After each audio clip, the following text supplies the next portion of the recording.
there for the making. One of the thematic, I'd like to touch a little bit about the recently concluded ASEAN summit. Okay, so one of the thematic issues that was underscored during this year was connecting the connectivities. It might seem something very mundane, but if you're not connected, then you can't do a lot of things together, right? And in India, I have so many people tweeting me, to say, can Thai International, Thai Smile, Air Asia, Nok Air, whatever, fly to my city? And I say it's not the ambassador's decision. It's an economic decision. But it shows that how important it is. And I want to underline that connectivity for me is air, land, and sea. Okay, so there's so many options. If the roads take a bit long, to construct, then, go for air. And if there's a sea option to explore, do that. Okay, and there's a lot of momentum picking up on connectivity. Now, what we are looking for in ASEAN is seamless, secure, and connected to the world. And that means, of course, India. And the secure part is also important because I keep emphasizing when I go to the northeastern region that, okay, instead of sitting and waiting for the trilateral highway to be completed, there are things that we can do in between.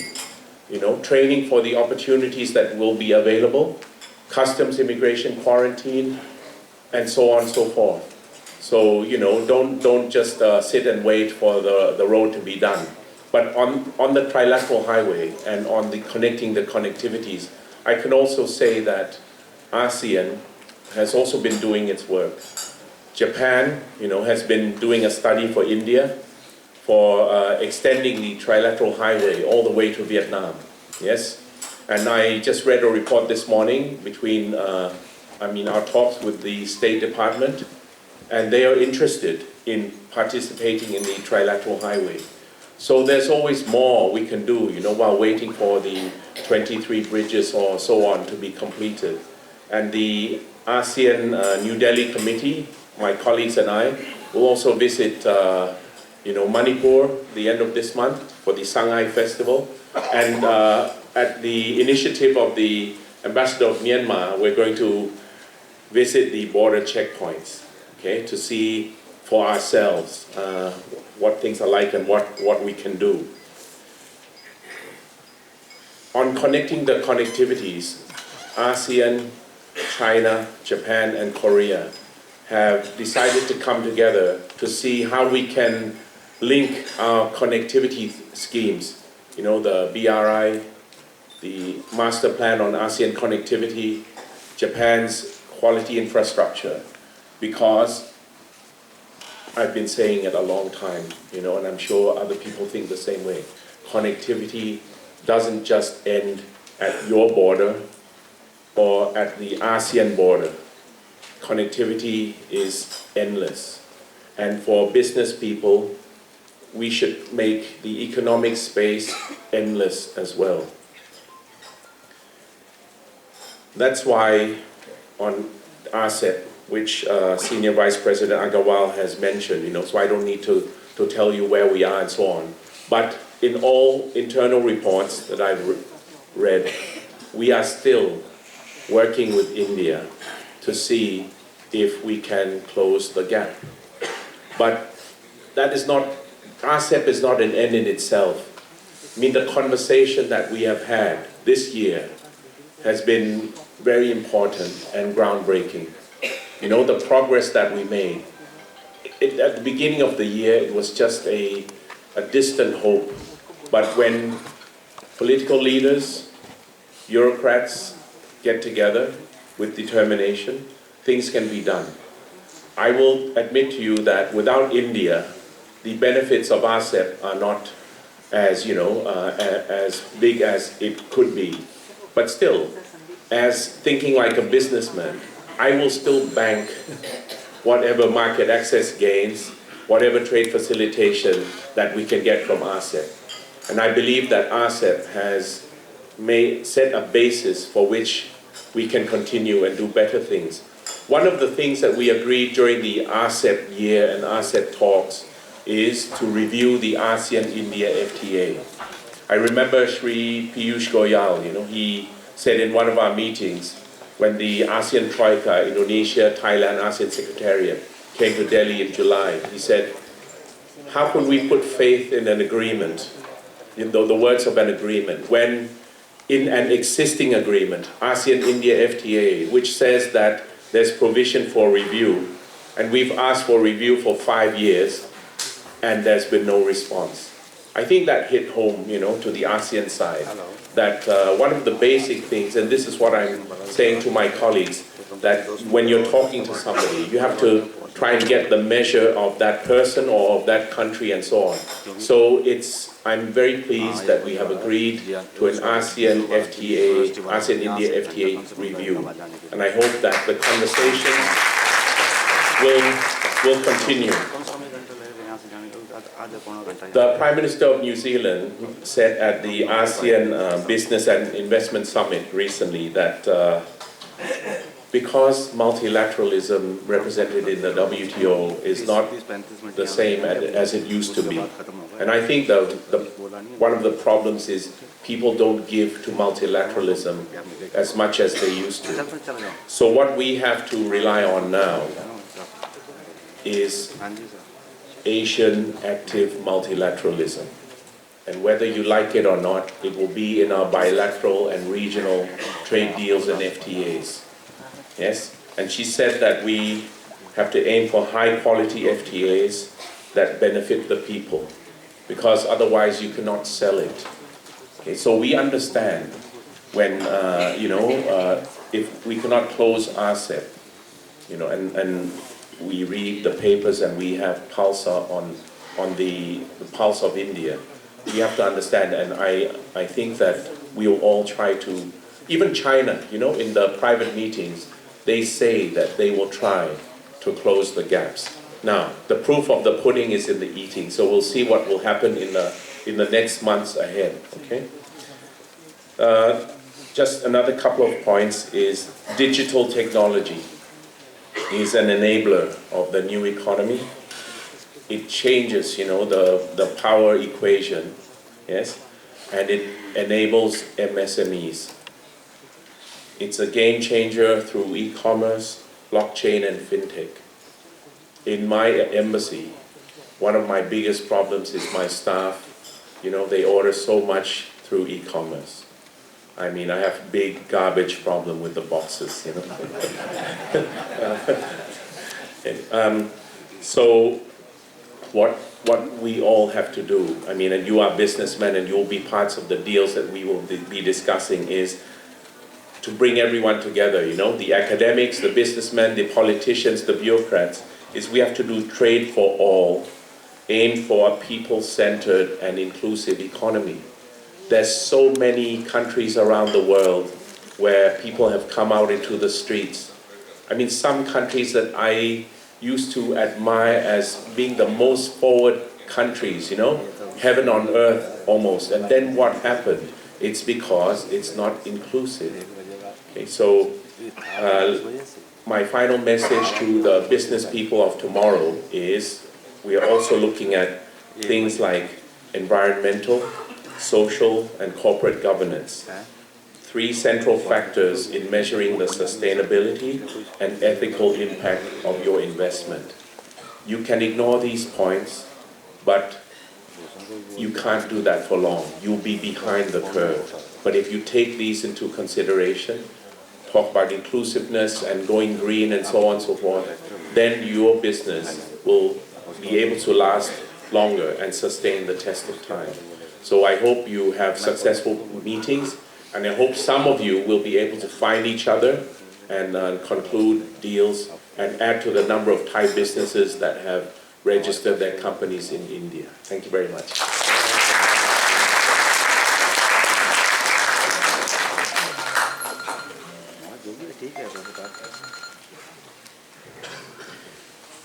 Thank you very much, Excellency, for those kind and very, very pertinent remarks.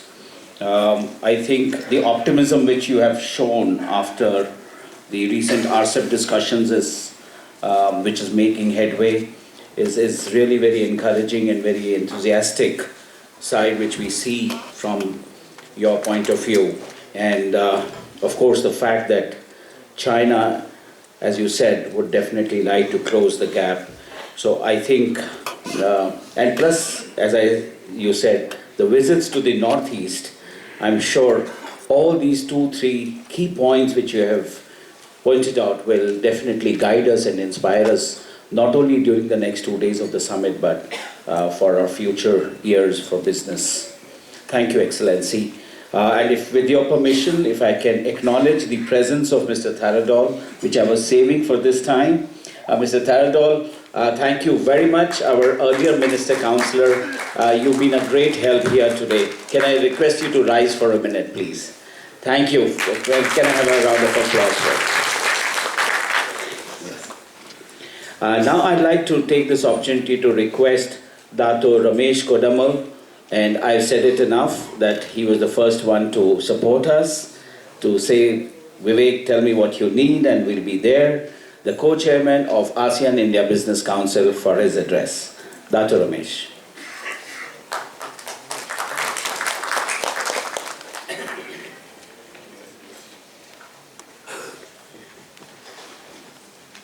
Dr. Jitendra Singh, Honorable Minister of State for Development of Northeastern Region and Minister of State in the Prime Minister's Office. His Excellency, our friend who has been actually very vocal in the way to promote India from Thailand, and he has been doing fantastically because ASEAN, the chair for ASEAN was Thailand. And the events which have taken place, I think we all know that Thailand did a wonderful job during his term as the chair for ASEAN. And the next chair will be Vietnam, and I'm sure we'll move forward.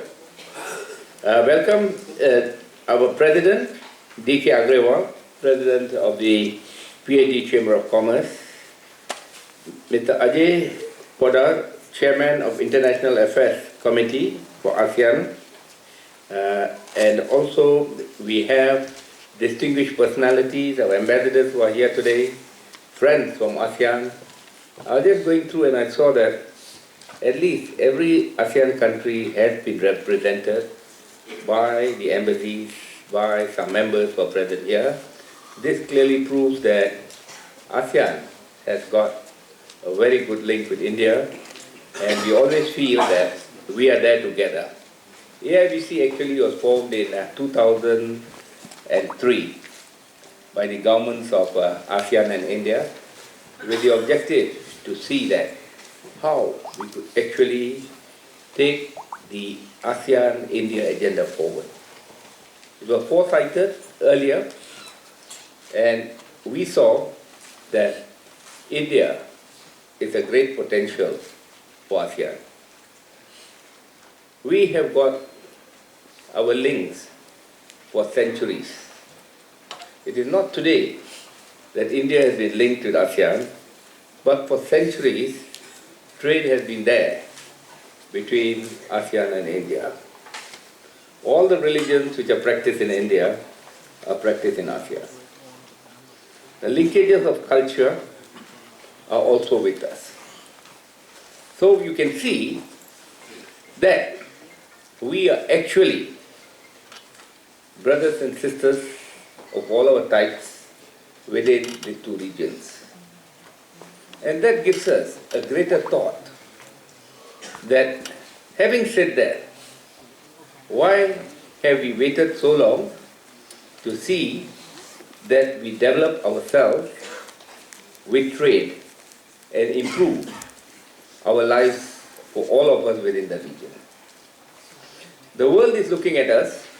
They know that we are a strong population jointly of 2 billion people. Today the greatest thing in life is numbers. Numbers matter the most. Why is everyone looking at India? Because of its numbers. Why is everyone looking at the growth of ASEAN? Because of its numbers. Numbers are a crucial point. And together, we have that. And we can go beyond expectation of what others think about us. 2 billion people who are neighbors can do a lot of things. I'm very honored that our minister is here from Northeast. Sir, we were in Assam and Manipur with a delegation for 6 days. We met the CM of Assam, Sonwal. We also met Brenzing in Manipur. The Malaysian delegation wanted to actually explore. I have been in the Northeast for at least 5 or 6 times to understand. Having the connectivity with ASEAN, Northeast plays a very crucial role for us to move forward. While ASEAN is linking itself up with the CMLV countries, we should see that the Northeast linked to the CML countries, that we have quicker connectivity to move forward. There's so much to be done in the Northeast. If you look at it, there's great opportunity, not only for ASEAN members, but I also would like to say, members from Indian states should also explore opportunities in the Northeast. In Manipur, you have the Loktak, unbelievable 240 square meter lake, a natural lake, which is a fantastic opportunity. It's lying waiting for all of us to do something to improve tourism. In Assam, you have got the tea plantations, which many are taking opportunity to just do some labeling and packaging and exporting Assam tea. I think we should all look at it and see how we can benefit from such things. Tourism in the Northeast, the Brahmaputra River, is a fantastic tourist destination, and we should all look at it. We lack connectivity to the Northeast, and I'm sure the minister here today will use his influence to see that this must be done. Connectivity is a very important part for ASEAN to link with India. My ambassador from Philippines, who is here today, will always tell you that they don't have a flight from Manila to India, and yet we say that we want to link with ASEAN. I think some study must be done immediately, action must be taken immediately. Airlines should be said, it is not money-making proposal. I think we should bargain with airlines. If you want landing rights to certain areas, you must also take landing rights from other places here, even though if you are not making money. If you are making money, you enjoy it. And if you are not making money, too, you must contribute to see that connectivity within ASEAN increases. Minister sir, Guwahati is a very good place for connectivity. Thailand has just started 2 flights, I think twice a week, the private airline. And we should say that more airlines should touch Guwahati and link with the Northeast.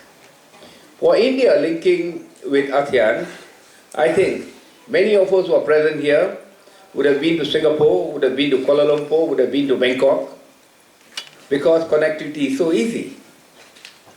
There are 28 flights every day moving from Kuala Lumpur to parts of India. Whether it is Chennai, whether it's Bombay, whether it's Delhi, whether it's other places. And I also would like to tell India, please focus on tourism.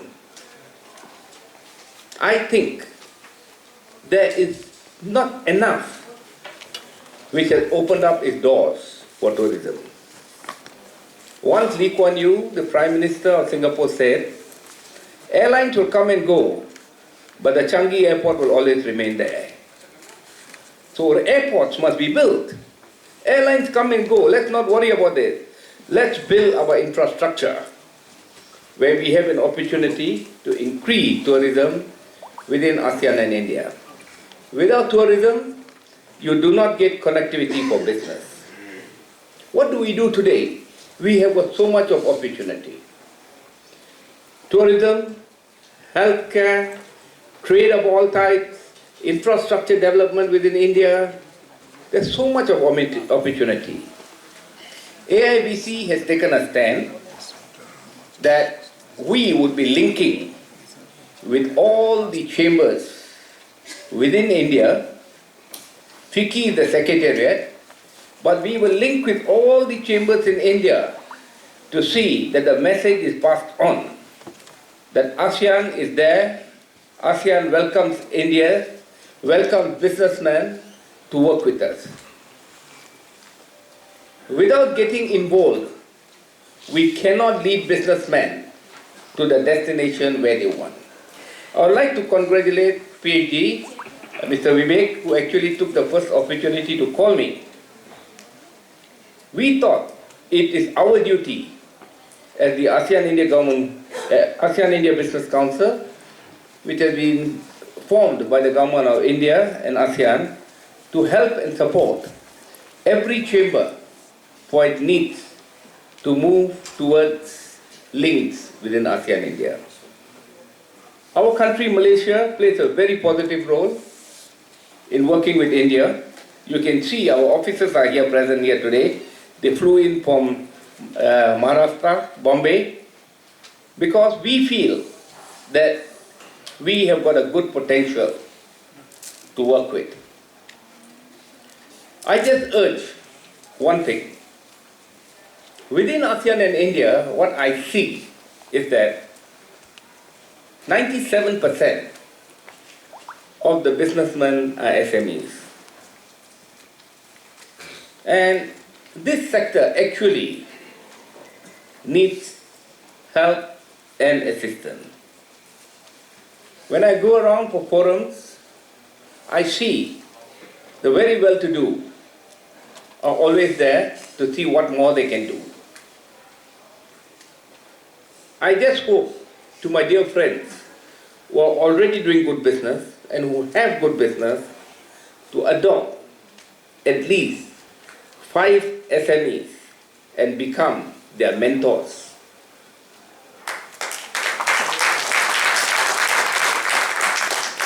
It is not what you gain from yourself in life. It is what you gain from others to help them. And Northeast is one place which really needs help. When I was in Assam, they just set up an institution for training. I was very impressed. They're doing a good job. And in the service sector, I think the people from Northeast do work in many hospitality centers within India itself. So that itself could be a branding for Northeast to provide hospitality service. So I think there is a lot of opportunity for us as businessmen. We must work together. We must see things being done. And where ASEAN is concerned with India, we will always be growing from time to time. Now the start has just begun. If you notice it, 10 years ago, not many were talking about ASEAN and India. Today, you have everyone talking about it, looking into it. Unfortunately, one of the best hidden secrets about India is tourism. And I hope that the government will take a very important role to see the number of tourists coming into India, which they have got good hidden secrets with them at tourist resorts and places. And I'm sure that it will help us. To PhD Chamber, I congratulate you once again for taking the initiative to start this ASEAN-India Business Summit.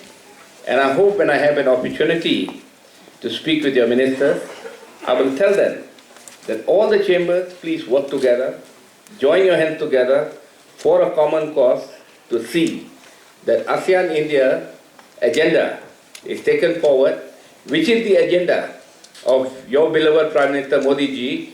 Whenever he speaks, he says that ASEAN and India are together and we will grow. I always tell to everyone Doing something easily is called victory. But doing something with trouble and hardship and succeeding is called history. So let's keep our name in our records for history that we have done it. With that, thank you very much, ladies and gentlemen, to the President and all those who are here. Thank you.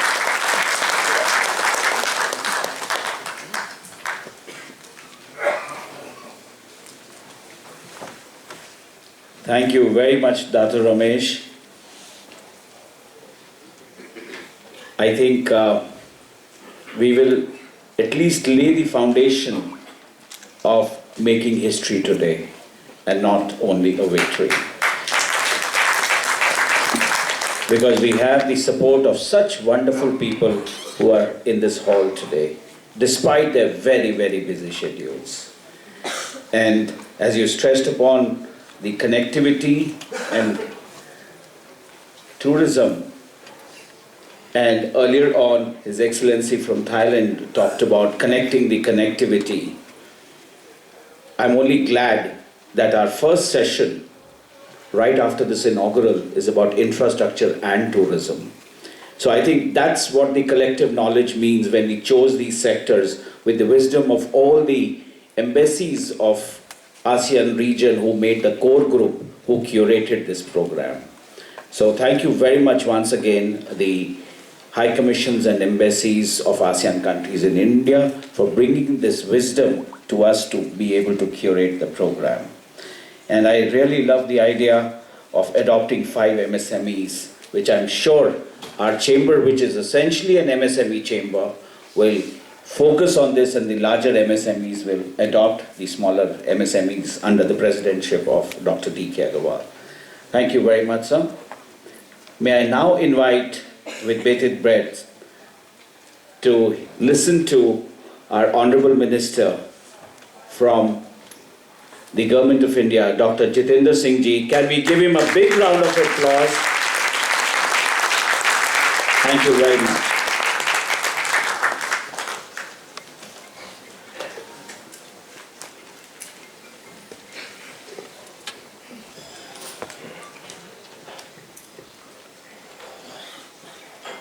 Seated on the dais, His Excellency Mr. Royal Embassy of Thailand and Chairman ASEAN, Mr. Kadi, if I pronounce that, but I would not apologize because I think you also pronounce my name same way. So that makes it equal. But I was waiting for that so that I could be excused. The co-chair, ASEAN Business, Mr. Ramesh Kodamal, Vice President, PhD Chamber, Mr. Sanjay Agarwal, Chairman, Business Committee, Ajay Podar, and of course the President, Mr. D.K. Agarwal, and our veteran, Ambassador Rajan, ambassadors of the various ASEAN countries, delegates, ladies and gentlemen. At the outset, I owe to congratulate the PhD Chamber of Commerce for having organized this 2-day business summit. And I think it is also one of the first important programs after S.K. Agarwal has taken over as the president. So he needs to be congratulated in his personal capacity as well.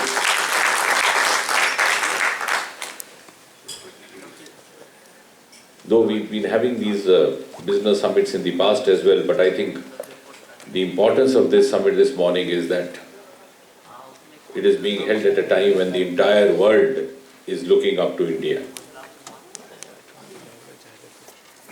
And looking up to India because India is today confident of achieving the 5 trillion economy target. And the world has every reason to believe so if it did not do so earlier, because as the adage goes in India, Modi hai to mumkin hai. See, the world has seen under the leadership of Prime Minister Modi some of the breakthroughs which had never been expected or imagined or visualized, and therefore